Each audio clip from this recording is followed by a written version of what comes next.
Pathology class wasn't scheduled before, लेकिन किसी वजह से हमें ये एक लेक्चर आज का मिल गया है, तो let's avail it. Okay, so today we are going to start immunology. Immunology जैसे कि आप लोगों को पता है, it deals with the study of the immune cells of the body and the mechanisms by which the body protects itself from different harmful substances and sometimes its own reactions as well. तो immunology ये एक separate division है pathology की, और आपकी book में इसका एक मेजर यूनिट शामिल है जिसमें से एग्जाम में क्वेश्चन भी आता है, एमसीक्यूज भी आते हैं और एससीक्यू भी, एक एससीक्यू आपका इसमें से आता है. ठीक है. सो इम्यूनोलॉजी के बेसिकली जो कंपोनेंट्स हैं हमारे पास, वो है सेल मीडिएटेड इम्यूनिटी और ह्यूमरल इम्यूनिटी. तो जो सेल मीडिएटेड इम्यूनिटी है उसके अंदर इम्यून सेल्स जो हैं बॉडी के, वो इन्वॉल्व हैं, और जो एंटीबॉडी मीडिएटेड या ह्यूमरल इम्यूनिटी है, इसमें उन सेल्स से पहले एंटीबॉडीज क्रिएट होती हैं और वो जाके जो भी कंपोनेंट है, एक्सटर्नल कंपोनेंट, उसको न्यूट्रलाइज करती हैं. ठीक है. और सेल मीडिएटेड इम्यूनिटी में क्या होता है कि सेल्स जो हैं वो खुद से जो भी डिस्ट्रक्शन है वो करते हैं. तो उनकी हम डिटेल साथ साथ पढ़ते रहेंगे. ठीक है. इसके अलावा अगर हम एक ब्रीफ सा इंट्रोडक्शन ले ही रहे हैं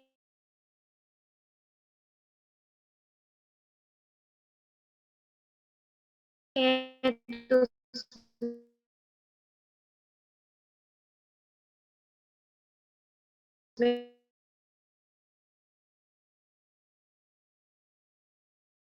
उसमें हम ये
थिंग्स, जो कंसेप्ट आपने पहले पढ़े होंगे, स्पेशली जो ए लेवल्स वाले,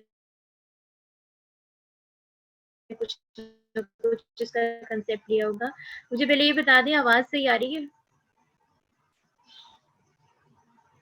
जी? D18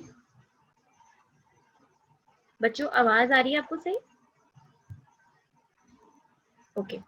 सो ओके, आ रही? यस जी मैम. ओके, ठीक है. तो हम ब्रीफली ये डिस्कस कर रहे थे कि जो इम्यूनोलॉजी कि इसकी कुछ विंग्स हैं ऐसे, या फोर विंग्स हम कह सकते हैं, जिसमें एक है innate immunity,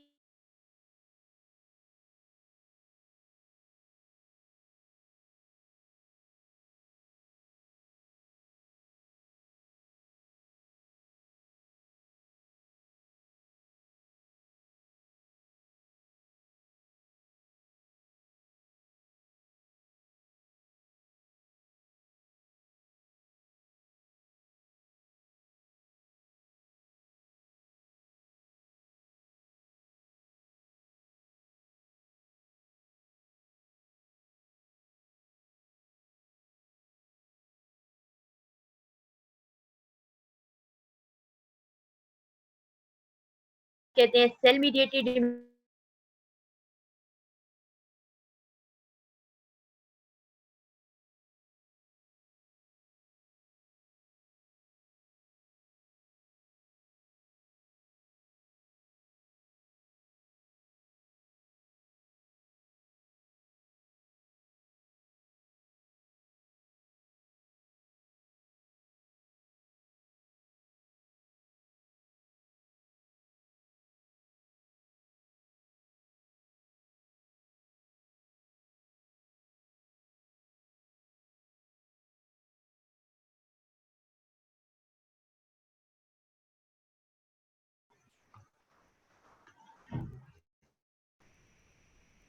So due to some internet disruption, it was discontinued. So we were discussing the four components of the immunity. कहाँ तक आप लोगों ने सुन लिया था? फिर मैं उसे आगे से आपको बताए हैं innate immunity है, ठीक है, acquired immunity है, फिर cell mediated immunity है और humoral immunity है, ठीक है। चारों components एटलीस्ट आपको नेम करने तो आने चाहिए आज के बाद। जी Rosheen, can you hear me now?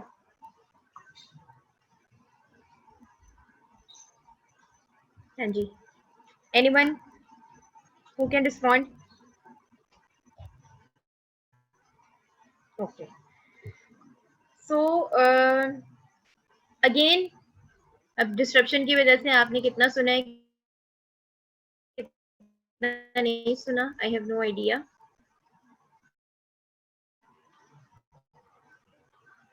जी, तो हमने ये चार कंपोनेंट्स डिस्कस कर लिए हैं इम्यूनोलॉजी के, ठीक है। अब हम आगे फर्दर एंटीबॉडीज के बारे में आज पढ़ने लगे हैं, जो कि ह्यूमरल इम्यूनिटी का कंपोनेंट है।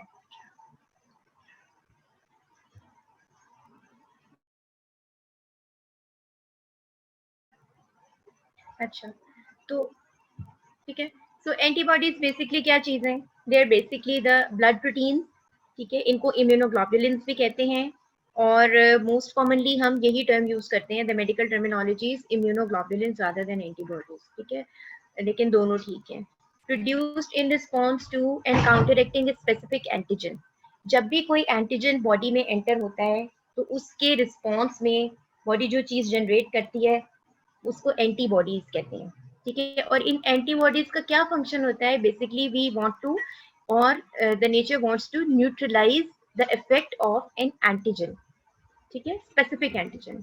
तो एंटीबॉडी जो है वो स्पेसिफिक एंटीजन को डील कर रही है, ये एक आपने इसकी स्पेसिफिक प्रॉपर्टी है, ये याद रखनी है। यानी एंटीबॉडी मीडिएटेड या ह्यूमरल इम्यूनिटी जो है ये स्पेसिफिक एंटीजन के अगेंस्ट स्पेसिफिक एंटीबॉडीज फॉर्म करती है, ठीक है। And they react specifically with the antigen that stimulated their production. यानी कि इसमें एंटीबॉडीज जो हैं वो उसी एंटीजन के अगेंस्ट स्पेसिफिकली प्रोड्यूस होती हैं, स्पेसिफिकली उसको न्यूट्रलाइज करने के लिए इफेक्ट करती हैं। और एंटीजन खुद क्या चीज है? अब आपके पास टर्मिनोलॉजी आ गई एंटीजन। एंटीजन क्या चीज है? The substances which the body recognises as foreign, such as bacteria, viruses and sometimes body's own cells, ठीक है। अच्छा, अब एक और टर्म यूज होती है जो हम इम्यूनोलॉजी में यूज करते हैं, दैट इज इम्यूनोजेन। तो एक चीज होती है एंटीजन और एक चीज होती है इम्यूनोजेन। इम्यूनोजेन वो चीज है जो स्पेसिफिक इम्यून रिस्पॉन्स जनरेट करता है, ठीक है। और एंटीजन वो चीज है जो कोई भी फॉरेन चीज हो सकती है जिसको बॉडी रिकॉग्नाइज करे एज अ फॉरेन सब्सटेंस। यानी बॉडी के सेल्फ से अलावा जितने कंपोनेंट्स हैं वो सब एंटीजन हो सकते हैं, लेकिन जरूरी नहीं है कि हर एंटीजन इम्यूनोजन भी हो, ठीक है। अगर तो आप फॉलो कर रहे हैं तो ठीक है, नहीं तो मैं इस पॉइंट को थोड़ा सा इलाबोरेट कर देती हूँ। जरूरी नहीं है कि हर एंटीजन इम्यूनोजेन हो। Do you agree? हाँ जी, D18 जाग रहे हैं कि नहीं? Okay, so it is not necessary कि हर एंटीजन इम्यूनोजेन हो। कोई एंटीजन ऐसे होंगे जो स्पेसिफिक इम्यून रिस्पॉन्स जनरेट करेंगे और कोई एंटीजन ऐसे होंगे जो स्पेसिफिक इम्यून रिस्पॉन्स जनरेट नहीं करेंगे, ठीक है। ओके, अच्छा, सेकेंडली हमने कहा कि समटाइम्स बॉडीज ओन सेल्स। तो ये ऑटो इम्यून डिजीजेस जो होती हैं इनमें ऐसा होता है कि बॉडी की ये सेंस खत्म हो जाती है कि उसका सेल्फ कौन सा है और नॉन सेल्फ कौन सा है। सेल्फ का मतलब है बॉडी के अपने सारे कंपोनेंट्स, ठीक है। और नॉन सेल्फ का मतलब ये है कि उस बॉडी के अंदर बाहर से कोई भी कंपोनेंट जो आया है जो उसका अपना हिस्सा नहीं है, वो सब नॉन सेल्फ है, ठीक है। तो अगर एक बॉडी के अंदर से ये कैपेबिलिटी खत्म हो जाए कि सेल्फ और नॉन सेल्फ को कैसे डिस्क्रिमिनेट करना है, तो इसकी सिचुएशन बहुत ज्यादा खराब हो सकती है। यानी कि बॉडी फिर अपने ही हर कंपोनेंट के अगेंस्ट एंटीबॉडीज बनाना शुरू कर देगी और वो एंटीबॉडीज उनको डिस्ट्रॉय करना शुरू कर देंगी या न्यूट्रलाइज करना शुरू कर देंगी, या जो अगर सेल मीडिएटेड इम्यूनिटी भी एक्टिव हो जाएगी तो उसको सेल्फ और नॉन सेल्फ की अगर पहचान खत्म हो जाए तो ऑटो इम्यून डिजीजेज होती हैं जिसमें बॉडी के अपने कंपोनेंट्स डिस्ट्रक्ट हो जाते हैं। Antibodies make up about 20% of the protein in blood plasma. Blood contains three types of globulins: alpha, beta, and gamma, based on their electrophoretic migration rate. लेकिन इनमें से एंटीबॉडीज जो हैं वो सिर्फ गामा ग्लोबुलिन्स हैं. ठीक है. Okay. So coming towards the next slide. Functions of antibodies. Antibodies के क्या फंक्शंस हैं? ये सिंपल और आसान सा लेक्चर है, लेकिन ये बहुत इंपॉर्टेंट है. इम्यूनोलॉजी में से लेट्स से अगर टोटल इम्यूनोलॉजी में से आपको 2 क्वेश्चंस बनाने हो तो मेरा ख्याल है one would be about antibodies, उनका स्ट्रक्चर, उनके फंक्शन, और second would be about hyper sensitivity. ठीक है. इसी तरह अगर इम्यूनोलॉजी में से एक क्वेश्चन बनाना होगा तो that would be either hypersensitivity और एंटीबॉडी क्या होते हैं. The most important functions of antibodies. Number 1, toxins को न्यूट्रलाइज करना है, वायरसेस को न्यूट्रलाइज करना है. ठीक है. सेकंड क्या है? Opsonisation. Opsonisation of the microbes so that they are more easily phagocytosed. ठीक है. और ऑक्सोनाइजेशन क्या होती है? Basically opsonisation is a process जिसमें हम माइक्रोब्स को, जो हमारी इम्यून सेल्स हैं या फेगोसिटिक सेल्स हैं, उनके लिए इजीली अवेलेबल बनाते हैं, या उनके लिए इजीली आप कह सकते हैं कि, अब ये मैं ऐसी टर्मिनोलॉजी यूज करूंगी तो फिर आप इसको कहीं जाके कोट भी कर देंगे, इसलिए maybe I should be careful to say these words. लेकिन जो माइक्रोब्स को डिलिशियस बनाते हैं, ठीक है, ताकि फेगोसिटिक सेल्स उनको इंट्रैप कर लें और फेगोसिटाइज कर दें. ठीक है. But delicious is not the good term to use है. जो आपकी मेडिकल टर्म है बेसिकली वो ऑप्सोनाइजेशन ही है, यानी कि वो इनको फेगोसिटोसिस के लिए अवेलेबल करते हैं. To activate the complement. ठीक है. कॉम्प्लीमेंट सिस्टम आपने फिजियोलॉजी में पढ़ा होगा. ठीक है. हम इसमें भी रिवाइज करेंगे, उसको क्विक रिवीजन देंगे अब अपकमिंग लेक्चर्स में. अच्छा, तो एंटीबॉडीज का एक फंक्शन ये भी है कि ये कॉम्प्लीमेंट को एक्टिवेट करती हैं. अगर आपको थोड़ा सा याद हो कॉम्प्लीमेंट के बारे में, तो कॉम्प्लीमेंट जहाँ पे C5 से ऑनवर्ड, जिसमें क्या होता है कि एक मेम्ब्रेन अटैक कॉम्प्लेक्स बनता है जो उस सब्सटेंस को डिस्ट्रक्ट कर देता है. अगर वो एक माइक्रोब है जिसके अगेंस्ट ये कॉम्प्लीमेंट एक्टिवेट हुआ है, तो उसके अंदर पोर्स के उसको किल कर देगा. ठीक है. तो prevent the attachment of microbes to mucosal surfaces. तो एंटीबॉडीज का एक और काम क्या है कि जो म्यूकोजल सर्फेसेस हैं उन पे माइक्रोबियल अटैचमेंट को रोक देना. इसमें कौन सी एंटीबॉडी आती है? IgA, जो कि हम पहले पढ़ चुके हैं बहुत सारे बैक्टीरिया में.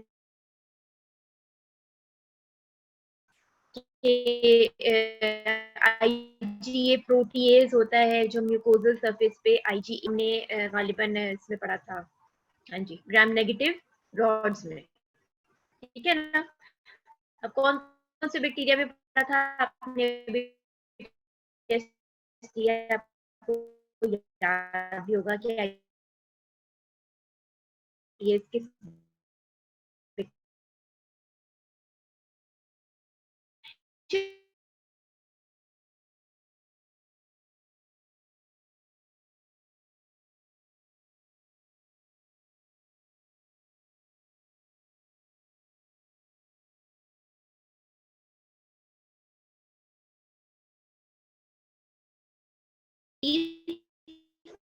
फंक्शन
फंक्शंस है, नंबर 1 इज न्यूट्रलाइजेशन, ठीक है, इसमें आप देख सकते हैं, ठीक है, लाइक के viruses to the environment.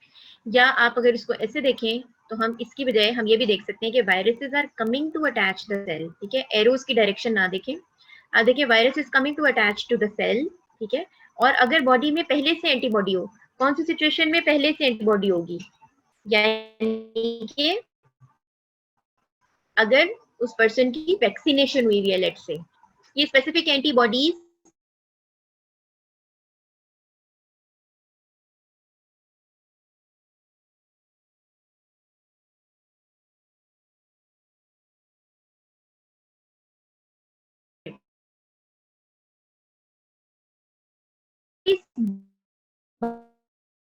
Viruses,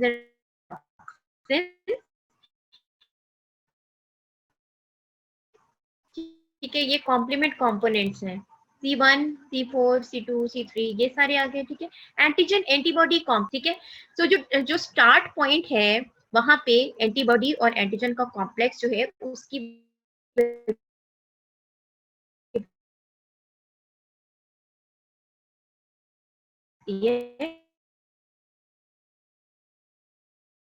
सब मिलके बनाती है एक मेम्ब्रेन कॉम्प्लेक्स, ठीक है, क्लासिकल पाथवे में, ठीक है। तो वो जो मेम्ब्रेन अटैक कॉम्प्लेक्स होता है वो जाके इन बैक्टीरिया को डिसेबल करता है, इनकी मेम्ब्रेन्स में पोर्स बना देता है, ठीक है, और ये बैक्टीरिया डिस्ट्रक्ट हो जाते हैं। तो एंटी बैक्टीरियल एक्टिविटी इनकी इसकी कॉम्प्लीमेंट। ऑक्सोनाइजेशन, ठीक है, ये bacterial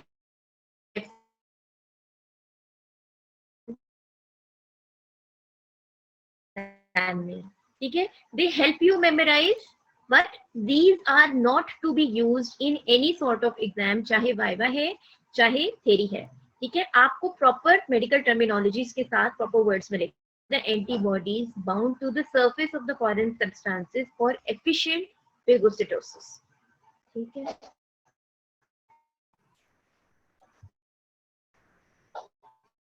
So next is catalytic activity. Antibody can act as an enzyme to that has microbicidal activity. Antibody can take the singlet oxygen produced by neutrophils and react with it to produce hydrogen peroxide and ozone. This ozone generated can kill E. coli. The specificity and of the antibodies का production of ozone. और इस ozone की क्या properties है कि ये माइक्रोबिसिडल होती है।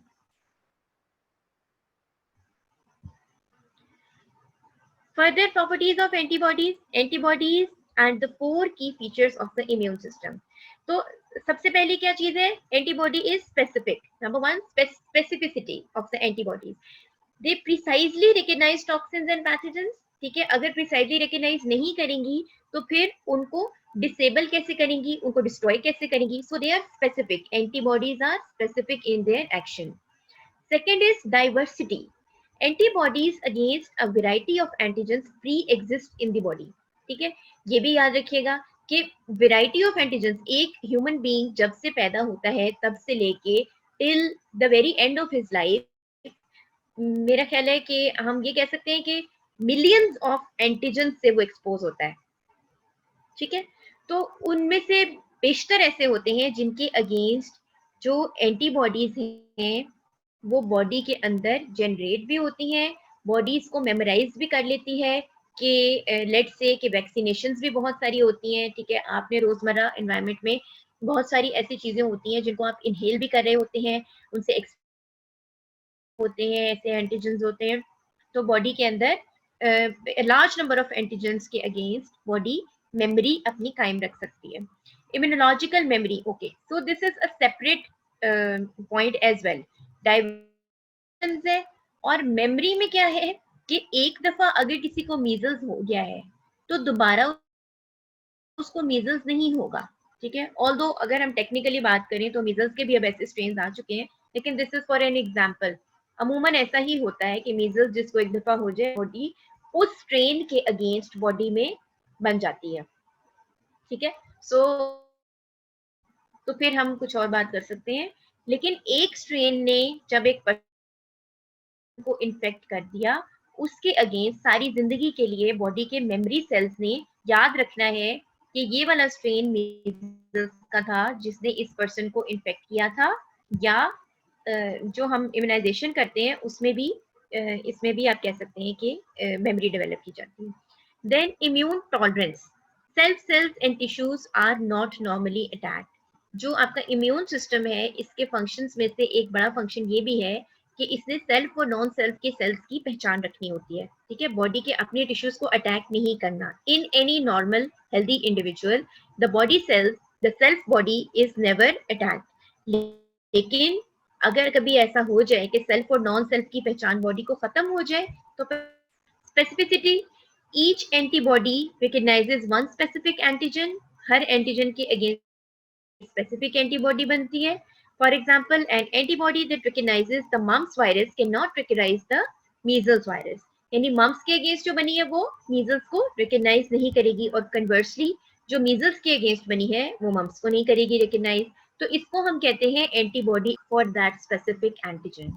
Each B cell antibody producing cell produces one kind of antibody. ठीक है, अब ये कंपोनेंट्स इसके आपने याद रखने हैं। इसमें से ये एक क्वेश्चन आ भी जाता है कि what are the different properties of an antibody. ठीक है, ओके, ये आप देख सकते हैं एंटीबॉडी बनी है मीजल्स के अगेंस्ट डिफरेंस बनी है। ठीक है, ऑल्दो बी सेल से ही जनरेट होती है, लेकिन एक बी सेल स्पेसिफिक टाइप की एंटीबॉडी जनरेट करेगा। Second is diversity and memory. ये दोनों आपस में रिलेटेड है, डाइवर्सिटी और मेमोरी आपस में रिलेटेड है।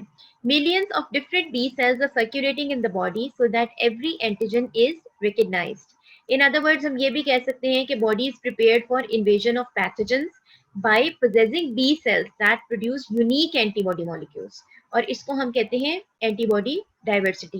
लार्ज नंबर ऑफ एंटीजेंस को रिकग्नाइज करना और उनके अगेंस्ट स्पेसिफिक एंटीबॉडीज बनाना। ठीक है, अभी सिर्फ यहाँ तक चल रहा है। डाइवर्सिटी में क्या है?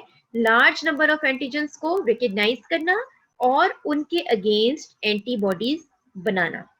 During an infection, the cells producing pathogen specific antibodies they multiply and increase proportionally। ठीक है, अब जो रूटीन के बॉडी सेल्स हैं वो तो ठीक है, वो तो वहां पे मौजूद होते ही हैं, लेकिन जब कोई इन्फेक्शन होता है तो इनका नंबर बहुत ज्यादा हो जाता है। ठीक है, सेल्स जो स्पेसिफिक एंटीबॉडीज जिन्होंने प्रोड्यूस करनी है वो वाले बी सेल्स मल्टीप्लाई करेंगे, बहुत ज्यादा हो जाएंगे, और फिर उसके बाद वो लार्ज नंबर ऑफ एंटीबॉडीज बनाएंगे। इसीलिए फिर हम उनको डिटेक्ट भी कर सकते हैं आफ्टर अ फ्यू डेज।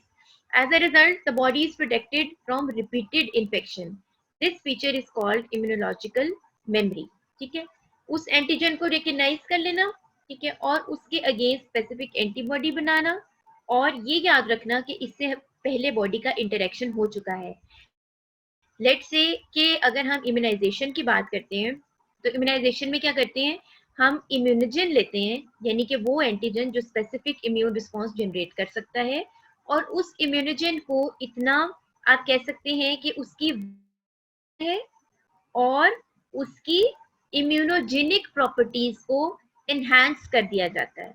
इस तरीके से उसको प्रोसेस किया जाता है कि उसकी जो इम्यूनोजेनिसिटी है वो कम ना हो, लेकिन उसकी पैथोजेनिसिटी या उसकी विजिलेंस या डिजीज कॉजिंग एबिलिटी कम से कम रह जाए। ठीक है, फिर उसको बॉडी में इंट्रोड्यूस करते हैं हम। ठीक है, और बॉडी उसके अगेंस्ट जो है वो एंटीबॉडीज बना के उसको मेमोराइज कर लेती है कि ये वाला एंटीजन जो था इसके अगेंस्ट मेरे पास एंटीबॉडीज हैं। ठीक है, सो जब उस पर्सन को फिर वो डिजीज अटैक करती है तो बॉडी उन्हीं मेमोरी सेल्स की मदद से दोबारा उसको रिकग्नाइज करके स्पेसिफिक एंटीबॉडीज बहुत कम टाइम में जल्दी बना लेती है।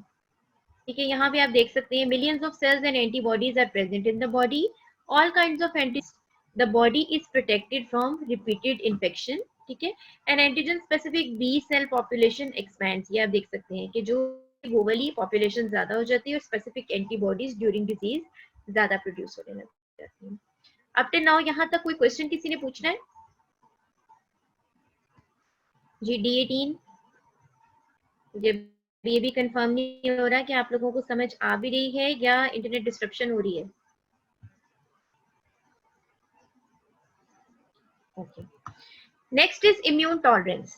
इसमें क्या होता है, antibodies recognise all types of antigen except the self antigen. ठीक है, जैसे मैंने आपको बताया कि जो बॉडी के अपने जितने बॉडी एज सेल्फ रिकग्नाइज करती है और जितने फॉरेन कंपोनेंट्स हैं उनको एज नॉन सेल्फ रिकग्नाइज करती है। ठीक है, इस फीचर को कहते हैं immune tolerance. To self antigens are generated but there in the bone marrow. ठीक है, तो इनिशियली क्या होता है कि जब इनकी स्टेजेस जो डेवलपमेंटल स्टेजेस हैं बी सेल्स की, उसमें शुरू में ये हर एक सेल को ही as as non self recognise करना है और हर एक के अगेंस्ट एंटीबॉडीज बनानी है। लेकिन इनके डेवलपमेंटल स्टेजेस के दौरान एक स्टेज ऐसी आती है फिर जिसमें सेल्फ एंटीजन्स को रिकग्नाइज करने के लिए उनके अगेंस्ट रिएक्ट करने का पोटेंशियल खत्म हो जाता है। ठीक है, यानी कि अब उस स्टेज पे आके वो इनिशियली वो हर एक के अगेंस्ट एंटीबॉडीज बनाने लगते हैं, लेकिन उनकी डेवलपमेंटल स्टेज ऐसी है जिसमें ये कैपेबिलिटी उनसे ले कि वो सेल्फ एंटीजन्स के अगेंस्ट भी रिएक्ट करें।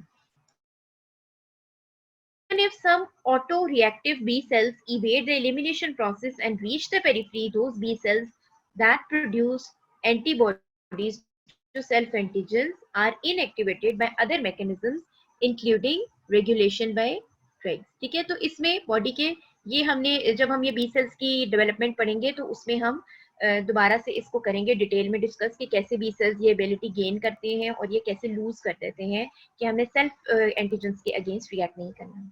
ठीक है, when these mechanisms are disrupted, autoimmune diseases develop characterized by immune cell mediated self tissue attack.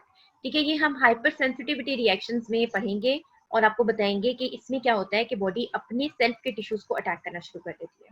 Possible causes of autoimmune diseases include viral infection, high fever, pregnancy, and the recently proposed abnormalities in intestinal microbiome। ठीक है, सो ये कुछ reasons हैं autoimmune diseases के, जो causes हैं इसमें क्या क्या चीज हो सकती है, viral infection, high fever, pregnancy, और इसके अलावा रिसेंटली जो रिसर्च से हमें पता चला है वो ये है कि जो एबनॉर्मेलिटीज हैं इंटरबायोम की, माइक्रोबायोटा जो इनके नॉर्मल फ्लोरा, उसकी वजह से भी ऐसा हो सकता है। सो इम्यूनोस्ट्रक्चर क्या होता है, this is a very favourite question in exam कि what is the typical structure of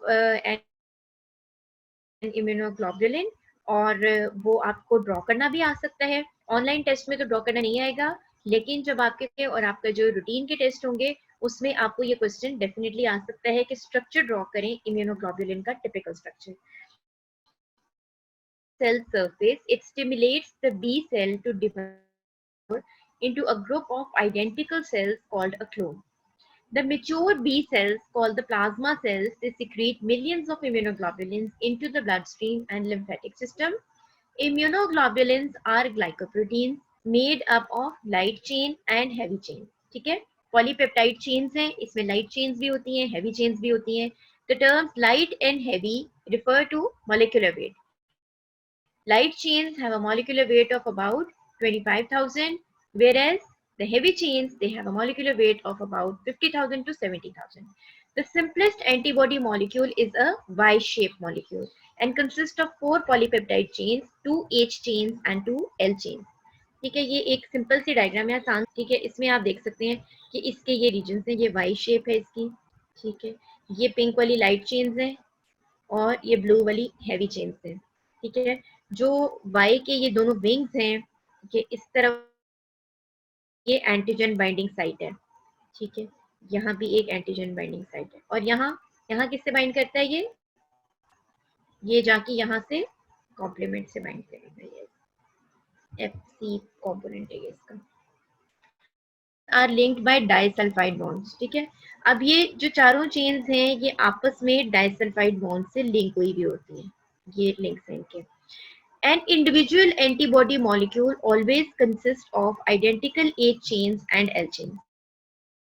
ये वाली H chains है ब्लू वाली, और ये जो पर्पल वाली है ये L chains है, यानी कि H stands for heavy chains, yes, and L stands for light chain, ठीक है, एल चेन, एच चेन, और इनमें से हर एक जो है उसका जो अपर या आउटर कंपोनेंट है वो आप कह सकते हैं कि ये वेरिएबल है, और बाकी ये तीन कंपोनेंट्स इसके जो हैं हैवी चेन के, ये कांस्टेंट है। कांस्टेंट को सी से डिनोट किया हुआ है सॉरी, और जो वेरिएबल है उसको बी से। ये दोनों के एंड वाले जो हैं ये वेरिएबल हैं। जो लाइट चेन है इसमें आप देख सकते हैं कि एक यूनिट इसका वेरिएबल है और एक कांस्टेंट है, ठीक है, इस स्ट्रक्चर के मुताबिक एक वेरिएबल एक कांस्टेंट, और जो हैवी चेन है इसमें एक वेरिएबल और तीन कांस्टेंट, ठीक है, और आपस में लिंक है डाइसल्फाइड बॉन्ड से। L and H chains are subdivided into variable and constant regions. The regions are composed of three-dimensionally folded repeating segments called the domains. ठीक है, so ये एक एक डोमेन है, इसकी टू डोमेन्स हैं, एक वेरिएबल और एक कांस्टेंट। लाइट चेन की बात हो रही है, और हैवी चेन में एक वेरिएबल डोमेन है और तीन कांस्टेंट डोमेन हैं। An L chain consists of one variable and one constant domain. Most H chains consist of one variable and three constant domains. IgG or IgA have three CH domains, whereas IgM and IgE have four. ठीक है, जो constant domains हैं वो IgM और IgE में four होती हैं, ये वाली जो है, ठीक है, इसमें यहाँ पे थ्री बनी हुई है ना, तो this may be a structure of IgG or IgA. Variable regions L plus H, variable region ये वाले, these are for antigen binding. ये वेरिएबल रीजन है, ये कांस्टेंट रीजन है। अभी कांस्टेंट का भी आपको बताते हैं। तो ये वेरिएबल जो है यहाँ पे एंटीजन हमेशा बाइंड करता है आपके।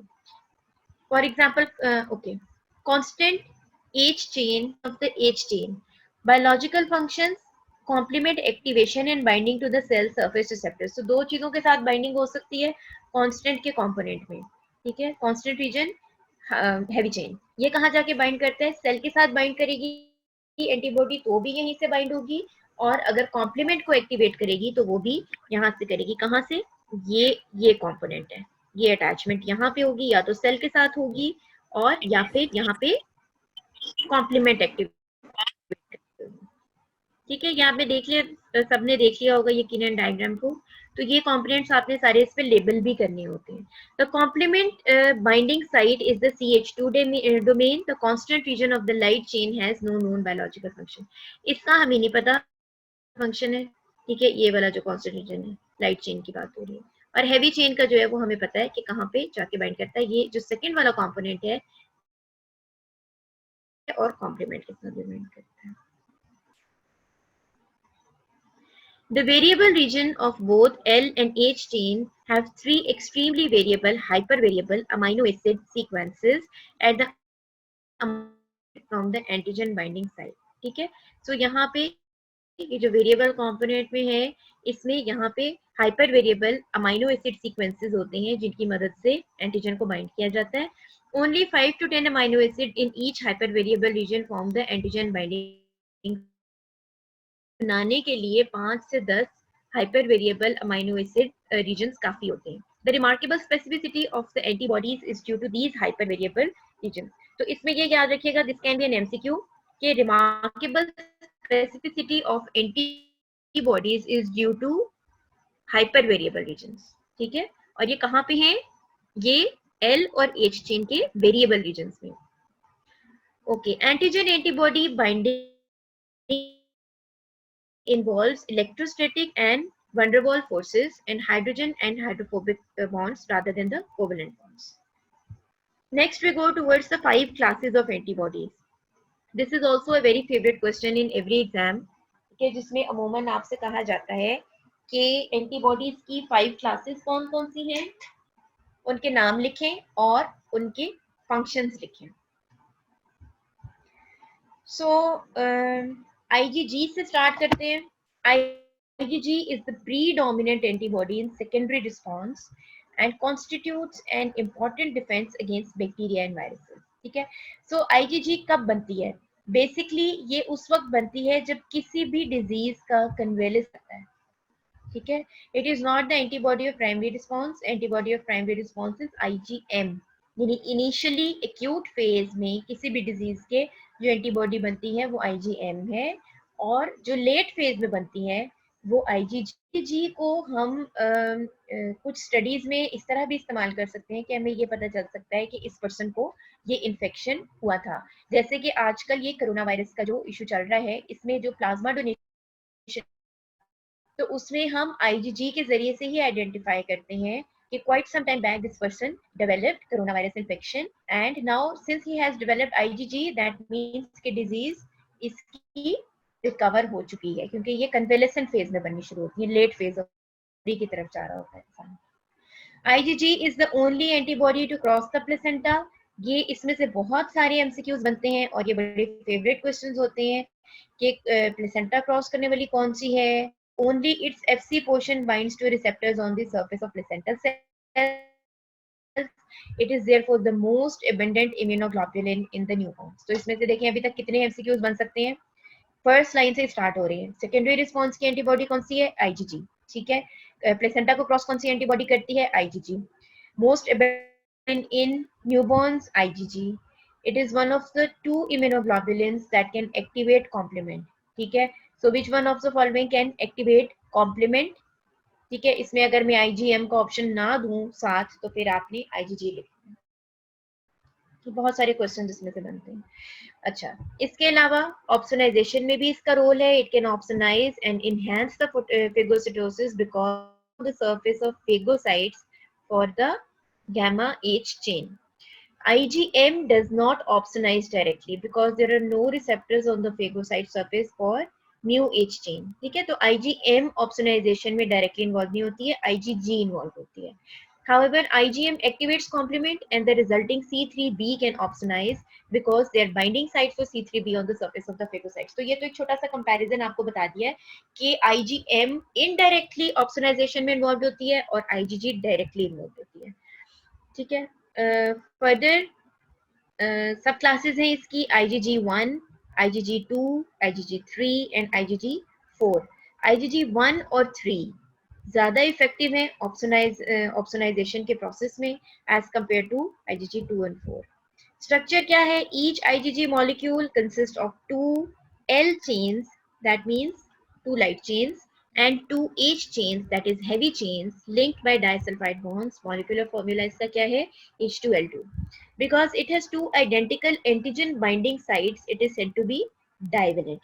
तो इसको डाइवेलेंट कहा जाता है क्योंकि इसकी दो साइड्स हैं एंटीजन बाइंडिंग की. देयर आर 4 सब क्लासेस, वो मैंने आपको बता दी. इसमें से 1 और ज्यादा इन्वॉल्व हो रही है, 1 और 3. ठीक है. And it makes up of IgG1 जो है 65% IgG टोटल कंपोनेंट बनाता है. IgG2 is directed against polysaccharide antigens and is defence against the encapsulated bacteria. ठीक है. ये आप देख सकते हैं, ये IgG1, 2, 3, 4, लेकिन ये आपको पिक्चर्स बनाने के लिए नहीं आएंगी, कहीं पे भी इन सब की नहीं आएंगी. ठीक है. इसमें से जो डायग्राम आती है अमूमन या तो जनरलाइज डायग्राम आती है या फिर IgG ड्रॉ करने के लिए आ सकती है. स्ट्रक्चर ऑफ IgG ड्रॉ करने के लिए आ सकता है, लेकिन IgG के जो फर्दर कंपोनेंट्स है ना 1, 2, 3, 4, ये ड्रॉ करने नहीं आ सकते. ये वैसे आप देख सकते हैं अपनी याद रखने के लिए. Has various sugars attached to the heavy chains, especially in the CH2 domain. Medical importance of these sugars is that determine whether IgG will have pro-inflammatory or anti-inflammatory effect. ठीक है. तो ये इसका जो है ना, ये इसके जो इफेक्ट्स हैं ये वो बताए हुए हैं. मेन हमने इसकी डिस्कशन कर ली है. Then since we short of time, अब हम IgA पे स्विच कर जाते हैं. It is the main immunoglobulin in secretion such as colostrum, saliva, tears, respiratory, intestinal and GI tract secretions. तो ये एक सिंपल सी बात इसमें याद रखने वाली है कि बॉडी सिक्रेशंस जितनी भी हैं उनके अंदर IgA प्रेजेंट होती है. ठीक है. It prevents the attachment of microorganisms, for example bacteria and viruses, to the mucus membranes. Each molecule consists of 2 H2L2 units plus 1 molecule each of J or joining chain and secretory component. The two heavy chains in IgA are alpha heavy chains. ठीक है.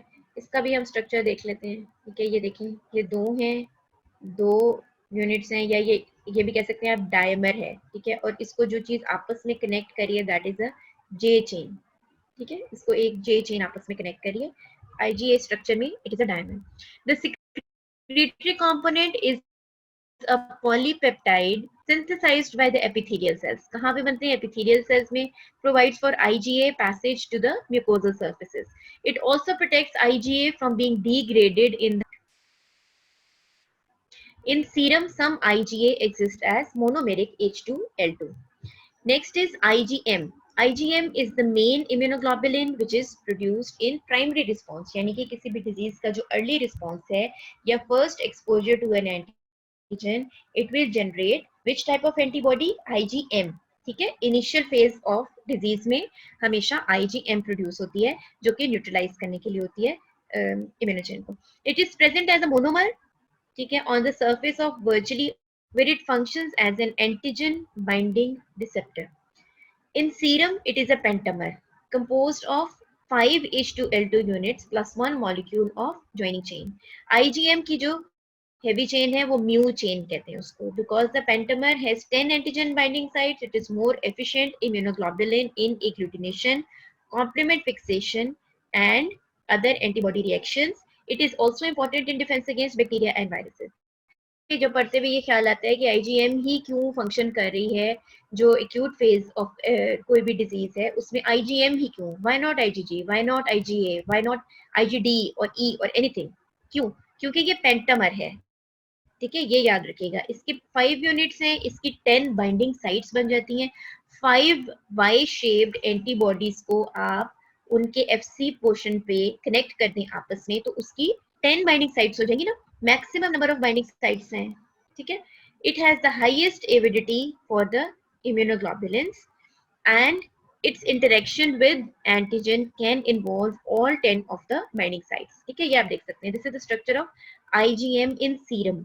ठीक है, ये centre में आपस में connected है जे chain से, और ये आप देख सकते हैं एक एंटीजन बाइंडिंग साइट नंबर 1 2 3 4 5 6 7 8 9 और ये 10, ठीक है, तो इसके पास 10 बाइंडिंग साइट्स हैं while it's in serum। Okay, ठीक है, ये हमारे पास एक स्लाइड है जिसमें हम थोड़ा सा फंक्शन देख सकते हैं कि इसमें किस किस तरह से यूज होते हैं आईजीए एंटीबॉडीज, किस में यूज होती हैं, आईजीएम कौन सी होती हैं, आईजीए और आईजीएम का कंपैरिजन थोड़ा सा बताया। We will skip this and will go to IgD. Okay, IgD क्या है? This is immunoglobulin, no known antibody function but it may function as an antigen receptor. It is present on the surface of many B lymphocytes and it is present in small amounts in the serum। ठीक है, IgD के बारे में ज्यादा details known नहीं है। Then is IgE. IgE is also very important, ठीक है, तो आईजीई में आप ये याद रखिएगा कि एलर्जी के सिम्टम्स में आईजीई प्रोड्यूस होती है, ठीक है, जो हम कहते हैं कि किसी को एलर्जी हो गई है या हाइपर सेंसिटिविटी हो गई है किसी भी एंटीजन से, उसमें जो टाइप 1 हाइपर सेंसिटिविटी है उसमें आईजीई प्रोड्यूस होती है। जो पैरासाइट्स पैरासिटिक इन्फेक्शन उसमें भी आईजीई के इन्फेक्शन हैं, ठीक है, वर्म इन्फेस्टेशन में।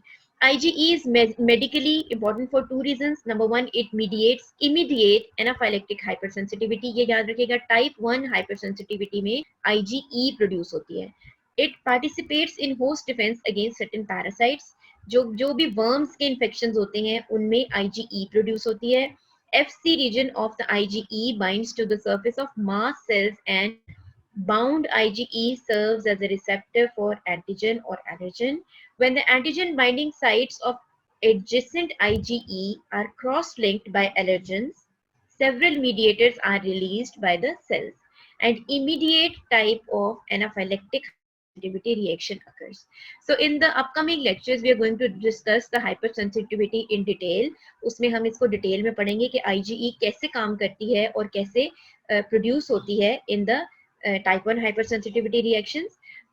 फॉर टुडेज लेक्चर इसमें से आपके लिए यही चीजें याद रखना काफी है कि इसकी इंपॉर्टेंस मेडिकली क्या है, ठीक है। इमीडिएट टाइप ऑफ हाइपरसेंसिटिविटी में यानी कि टाइप 1 हाइपरसेंसिटिविटी में होती है, वर्म्स के इन्फेक्शंस में होती है, और जो टाइप 1 है उसमें एलर्जी भी आ जाती है, उसमें एलर्जी के भी रिएक्शंस आ जाते हैं, एलर्जिक रिएक्शन भी कहते हैं उसको, ठीक है। सो एलर्जी में और वर्म इन्फेस्टेशन में दोनों में IgE प्रोड्यूस होती है। Although IgE is normal serum, persons with allergic reactivity have greater increased amount and IgE may appear in external secretions. IgE does not fix complement, it does not cross the placenta. ठीक है। सो ये है IgE का structure, light chain और heavy chains बताई हुई है जैसे, ठीक है। और ये बेसिकली हाइपर सेंसिटिविटी में उसका कैसे रोल होता है, थोड़ा सा ये दिखाया हुआ है कि ये किस तरह से प्रोड्यूस होती हैं और क्या करती हैं, ठीक है। तो ये हम हाइपर सेंसिटिविटी के साथ ही डिस्कस करेंगे, ठीक है।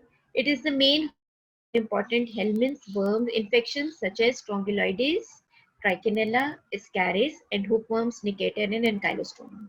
The serum IgE level is usually increased in these infections because the worms are too large to be ingested by phagocytes. They are killed by eosinophils that release worm-destroying enzymes. IgE specific for worm proteins bind to receptors on eosinophils, triggering the antibody-dependent cellular cytotoxicity ADCC response. ठीक है। सो इसमें हमने एक छोटा सा overview ले लिया है एंटीबॉडीज का। अब कहीं पे स्पेसिफिक अगर डिस्कस करना होगा तो हम उस टॉपिक के साथ इनको डिस्कस कर लेंगे, अदरवाइज एंटीबॉडीज जो है वो हमने आज की क्लास में कवर कर ली है, ठीक है। इसमें से अगर किसी ने कुछ पूछना है तो वो पूछ सकता है। मेरी आपको सजेशन ये है कि आप लोग ये 5 क्लासेस ऑफ एंटीबॉडीज और इनका जो मेन स्ट्रक्चर है इसको जरूर प्रिपेयर कीजिएगा, क्योंकि ये एक बहुत इंपॉर्टेंट क्वेश्चन है इम्यूनोलॉजी में से।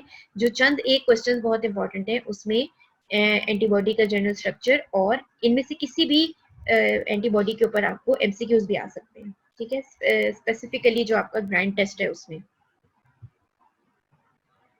सो this is all for today's lecture, ठीक है। अगर किसी तो वो पूछ सकते हैं about anything related to antibodies.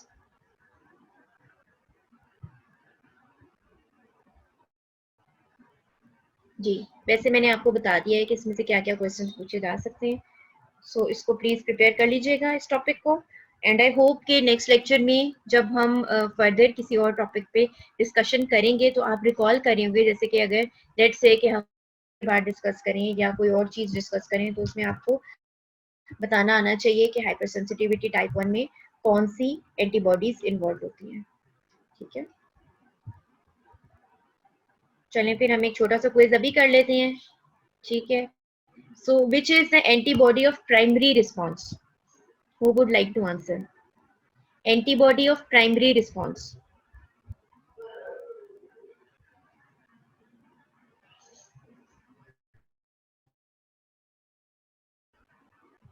IgM, very good, ठीक है। Which is the antibody of secondary response?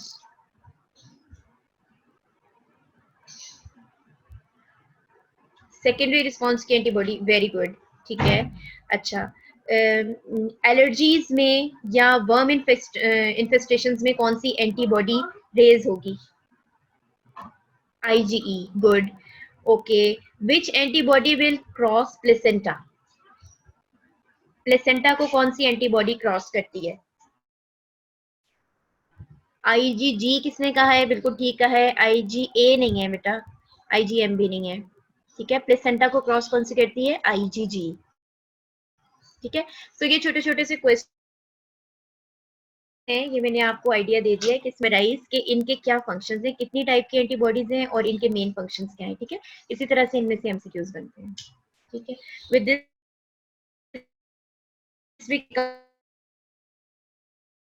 कोई नहीं पूछा, चलिए फिर नेक्स्ट लेक्चर में मैं आपसे पूछूंगी एंटीबॉडीज के बारे में, कुछ क्वेश्चंस मैं पूछूंगी, बुक में से इसको एक रीडिंग दे लीजिएगा।